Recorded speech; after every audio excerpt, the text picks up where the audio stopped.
Hey friends, welcome to my channel. My name's Gina. If you're brand new here, I'm the creative behind Daydream here on the tube. You can also find me over on the Illustrated Faith YouTube channel, and you can find me on Instagram at Daydream. You can also find me on the Facebook Illustrated Faith Bible journaling group. I'm all over the place these days, and I love it. Anywhere Shauna Noel wants to let me go for Illustrated Faith, I'm going, because I love Jesus, hope is here, and I just want to shout it from the rooftops. Okay, so what's happening on the screen that's just going mad fast? I am doing a 2-page layout in my faith art journal, and it is, in my case, full-blown mixed media, because I'm bringing in Mod Podge. I'm bringing in paint. The focus is, I'm still at this point in Hope is Here. I'm on the section called Beauty from the Broken, and I am very much enjoying layering all the things. Okay, so we're going to talk about my process. We're going to talk about the topic, beauty that comes from the broken. Whether or not you have read the Hope is Here devotional, this is a super important topic. How do we draw good things from incredibly bad things? It's not always the easiest thing, but with hope in Jesus, with our hearts settled on knowing who our Lord and Savior is, we can do this. And I'm going to share my thoughts about that with you today. I'm going to share some from Christina, and we're going to back all this up with scripture from the Bible, because it is the word, it is our heart, it's our soul, it is what guides us, and it's important. So if that's something you want to hang out and listen to and watch and be here for, then fantastic. And if not, that's okay. Maybe my past video was for you, or maybe my next video will be for you. It's all good. I'm wishing you a beautiful day. Oh my, okay, yes, I have a lot to say today. So the art journal that I'm working in is an 8x8 Delusions Ranger journal. I will link that below. It's my favorite. I've done a little bit of every single devotional in here, not all mixed media. I like using it for just laying some stuff down here and there. Eventually I will flip through it, and I really love it. What I did here on the page is I printed out some of the devotional on clear Mako sticker paper. I laid that down, and then I came in with some of Mary Wangeren's background, so I could have mixed media that, if you will, by using tissue paper or washi or whatever. But she already kind of made these cool little backgrounds, and I think it was a great start, because it's a great way to lay something down and get an idea on how you want to lay it down. She gives that to you in these little graphics. Next up is tissue paper, and I am so stoked on tissue paper right now. So I just am laying down some tissue paper. I'm putting Mod Podge down underneath of it, and then I'm Mod Podging over it, and you're just gonna see me continue to layer and layer and layer on these pages. The other thing that I brought in, the white Liquitex gesso, that is just like a basic primer for painting, but I like to use it to dull papers. Like this is an off-white paper. I like my stuff to kind of show up on a whiter background if possible, so I kind of will go in and just use gesso just to kind of dull things out, so I can come in and make them brighter, because that's what mixed media is all about. And don't be afraid to use your fingers. I got the little sponge brushes, and I'm also using my fingers to lay things out. Now you're going to see me bring in some paint, and while I do that, let's jump into some scripture. Okay, so Christina talks about the anointing at Bethany. If you're not familiar with this, you can find it, for example, in Mark 14:3-9. I like John 12:1 through about 12. And quickly, if you're not aware of it, let me read it to you, because it has great symbolism. So it says, Jesus anointed at Bethany. 6 days before the Passover, Jesus came to Bethany, where Lazarus lived, whom Jesus just raised from the dead. Here a dinner was given in Jesus' honor. Martha served while Lazarus was among those reclining at the table with him. Then Mary took a pint of pure nard, an expensive perfume. She poured it on Jesus' feet and wiped his feet with her hair, and the house was filled with fragrance of the perfume. It goes on to say, but one of his disciples, Judas, who was later to betray him, objected. Why wasn't this perfume sold and the money given to the poor? It was worth a year of wages. And Jesus steps in and is like, hey, hold up. I'm going to tell you why. This might be one of my favorite things because I feel like Jesus was just in that room. He's like, yo, yeah, you're going to learn a lesson right now. I'm going to teach it to you whether you like it or not. So he goes on to tell them, she has done a beautiful thing to me. And he is telling them that she knows that he is going to be crucified, he's going to be buried, and she wants him to have like the most, expensive oil on him. So she's breaking what is the most valuable to her materially, but on top of that, symbolically, I'm going to quote Christina Prophet from the devotional Hope is Here because I think she says this in a fantastic way. She says, it was a way she honored him and a way she poured out her suffering and brokenness to him. She didn't simply pour out a drop. She gave it all to him, every last drop. She goes on to say, that's what our brokenness does to us. It breaks us open and reveals just how much we need God. There may be scars and cracks on us, but God's light shines through, revealing his mighty and beautiful work in our lives. And that gives me chills.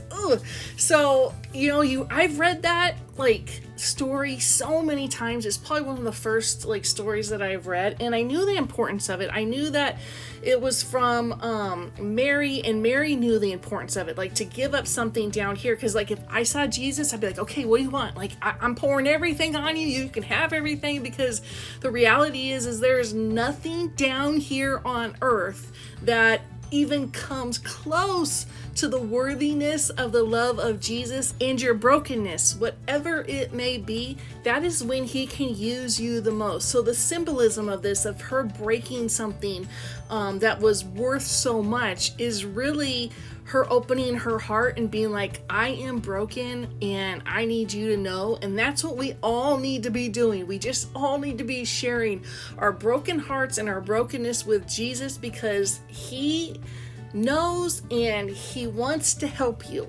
He wants to restore you. He wants to guide you. He wants to help you. I love Jesus. I don't know. I just love him so much. Okay, let's go back into my page here a little bit. Now you can see I'm bringing in some Mod Podge. I've done the tissue. I brought in some paper. So the orange little flowers, were called Batik Papers from the Illustrated Faith Print and Pray Shop. I will link them below. I printed on copy paper, so I've used tissue paper, I've used copy paper. This is clear Mako sticker paper. It goes on there well. What I would say to do, which I did not leave in the video, is make sure everything's dry in between.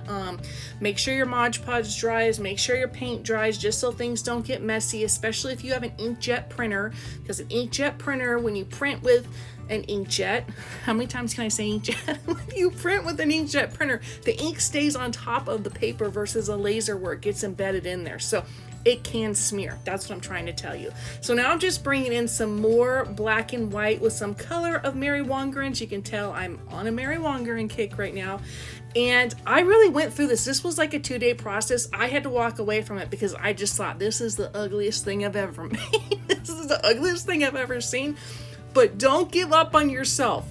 Walk away from it and come back and, turn on some worship music, blast it away, read the Bible verses that you're focusing on again, pray and sit back down, because it's all going to come together at some point.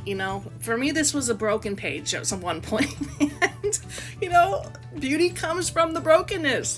How perfect is that? Anyhow, okay, so as you can see, I am continuing to bring in more and more layers. I have brought in the title of each section into each page in some way, shape, or form. I was thinking that was going to be my title, but if you saw the thumbnail, you know that I ended up bringing in some stamps and making it bigger, and it's just one of my favorite layouts in my little book here. And when I do share this, I'll talk about how my creativity has transformed really over the past 2 years, because I did one of these books last year as well. Okay, so I'm fast forwarding here again, and I'm bringing in this little pie stencil. This is from Elaine Davis. This isn't an Illustrated Faith shop. I don't know what the name of it is. I know it's something pie, but I always mess it up, so I will link it below. I'm also bringing in a white paint pen. I used to love to paint pen. I grew up in a city where they did all these cool paint pen things, and like my mom and dad never took me down to get them, so I learned how to do it myself. So I've been doing this for a super long time, and I was like, hey, hello, why don't you bring in a white paint pen? I'm sure I saw Shauna Noel use it, or maybe Mary, because it wasn't my first thought, but this is a great way to bring in a little bit more texture. It like gives it a little bit of a level. It brings in some white, and I love it. You just have to be very careful with paint pens because you push them down and the paint comes out, and if you push too hard, you could have paint everywhere. So practice. My paint pen that I'm using in this video is a Molotov. I will link it below. I'm also using these little tweezers, which I saw LaQuisha Hall use tweezers for like a little tiny journal that she was using, and I thought, oh, that's a really good way to line things up. Got me a pair, and I love them. So I will link those below as well. Okay, so my next step for this was I brought in washi, and I've been using those big thick washi rolls. I think one's Mary Wangerin. I know one's Mary Wangerin. It's this one. And I like how it's white washi and it kind of pops off the page. So I used some of her words on the Clear Mako sticker paper. Now I'm using her words on the tape. So it's kind of a cool little effect. You could do this, like say you don't have the washi. You could just put this on paper and have this be another layer. Like white paper would look really pretty on this as well. So you're going to see me come in and do that. And this little butterfly sunflower that I just put a piece of washi in the middle, I was not sure about that, and now I love it. I love having half a butterfly and half a sunflower. So see, things turn out. You just got to keep pushing through. So, okay, so here's what I decided to do. I wanted to make beauty from the broken in big letters, and what you're seeing here is I printed the devotional off 4 times in mini form on one piece of paper.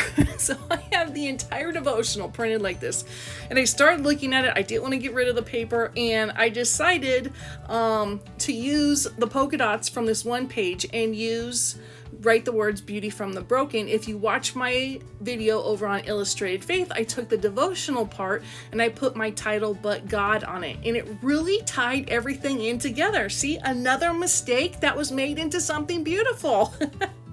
I'll correct myself and say that I just used the stamps for beauty and broken. These are the top knot stamp in the Illustrated Faith shop. It sells out usually pretty quick, but just get a big bold stamp. And now I just wanted to kind of lay it down. I wanted to cover up the word beauty underneath of that. So that was my initial thought, is that tiny little beauty from the broken. Didn't want to use that. So here's another piece of the devotional that I printed out. And this is a great way to get something to lay down. So you can tape it down how you want, or in this case, I took it to my sewing machine and I sewed all the letters together, just a straight stitch, white thread, and then I'm going to come in and I'm going to put from the in the middle. So as I was looking at this page, I had already done the prompts in my little journal, and I wanted to make this page meaningful. So Christina, at this point in the devotional, she talks about her daughter Kaylin, who has been diagnosed with diabetes at a very young age, and basically the family had to decide whether they were going to give this to God and lean on God or just be broken from it, and they ended up, giving it to God. Kaylin's doing great now, and what I decided to do was, I wrote Kaylin's name down there under the word brave. Then I wrote Christina, and then I just started writing names of everyone in the community or in my family that I'm praying for that are going through something difficult now or have been through something difficult, and it really made this page or this layout meaningful. You can also write down a full prayer or write down full journaling on the 2 pages before you even start and cover them up. A lot of people do that. They write, on the back of stuff. I've written on back of cards and stuff where it flips up so I can see it, or I've written on the back of something that I'm going to lay down permanently just to get it off my chest, let it go to God, and leave it be. So there's an idea for you. Here I'm bringing in from this is little alphas. This is the alpha stamps in the Illustrated Faith shop, but again, any alpha will work. I'm taking my Tombow to it and I'm laying it down. So y'all, that wraps up this video. I know I talked a lot. Again, I'm over on the Illustrated Faith YouTube channel with But God. I'm more reserved there because, it's not my channel and I need to be careful. But anyways, I hope you love this. Here's a close-up. Just remember, there is beauty from the brokenness. You just have to lean into it. Sometimes you got to wait it out, and you will get there. For the battle is not yours, it is God's. There's Christina. Go follow her. I hope you all having a blessed morning, evening, or day. Know that you're loved. Bless up, my friends. I will see you soon.